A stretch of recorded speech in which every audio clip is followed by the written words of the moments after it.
رسول اللہ صلی اللہ علیہ وسلم کہیے اصلاح کے گلشن کا وہ ایسا بہتر میں آپ کی توجہ چاہوں گا.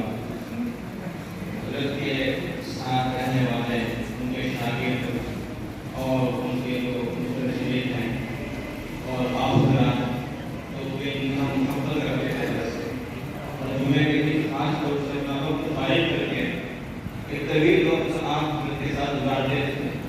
اپنے زندگی مسائل, بیماری, پریشانی, قرضے اس سب باتیں ان کے سامنے آپ کرتے تھے. یقیناً آپ کی شکر مزدہ ہے حضرت کی وفات کے بارے میں ہمارا حضرت سے جو تعلق تھا وہ تقریباً 1-1.5 سال سے شروع ہوا تھا. تقریباً 1-1.5 سال کا عرصہ ہے. ابھی جو بیان کر کے گئے ہیں حضرت مولانا عالم صاحب, ان کے ساتھ میں کئی دفعہ حاضر ہوئے اور ہم نے جو حضرت کا درس سنا قرآن کریم کا, ان کے جو بیانات سنے تو دل سے ایک آواز مجھے بھی کوئی معمولی آدمی نہیں ہے. کاش لوگ ان کو پہچانے, کاش علماء ان کو پہچانے, کاش اکابرین ان کو پہچانے. معمولی آدمی نہیں ہے. اسی وقت سے پہلے سے حضرت مولانا مفتی نصیر صاحب تشریف فرمائے, مولانا عالم صاحب سیکرٹری سے ہم نے منصوبہ بنایا کہ حضرت کی جو کارنامے ہیں اور جو دل کی ذخیرہ ہے جو ان کے اندر سمندر کی طرح ہے اور جو کھاٹے ماٹے سمندر کی طرح ہے, ان کے پاس بیٹھ کر غیر ضروری باتوں کا تو تصور ہی نہیں تھا. غیبت, چغلی, ادھر ادھر کی باتیں, حکومت کی باتیں, فتنہ فساد کے جو حالات میں کچھ نہیں تھا. ایک ہی چیز تھی, اپنی ذمہ داری کو پہچان کر کام میں لگے.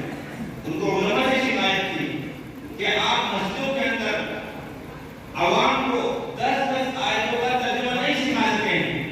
وہ اس کے اوپر بڑے شاکر تھے کہ جیسے تبلیغ جماعت میں مثال ہے کہ 10 خود یاد کر کے جاتے ہیں, آپ کم از کم 2 کا ترجمہ ہی سکھا دیتے. ان کو عوام سے زور دے کر کہتے کہ زیادہ نہیں تو کم از کم یہ 10 سورتیں ہیں جو نماز میں پڑھتے ہو, کم از کم ان کا ترجمہ سیکھو کہ تمہارا پروردگار تم سے کیا کہہ رہا ہے. ان کی زندگی اسی سے جڑی ہوئی تھی قرآن کریم کی خدمت سے.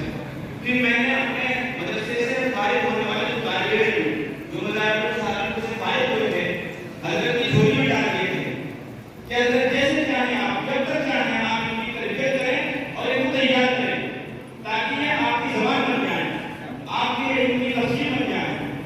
لیکن افسوس بہت ساری تمنائیں رہ جاتی ہیں, ہمارا انصاف پورا نہیں ہو سکا ہے.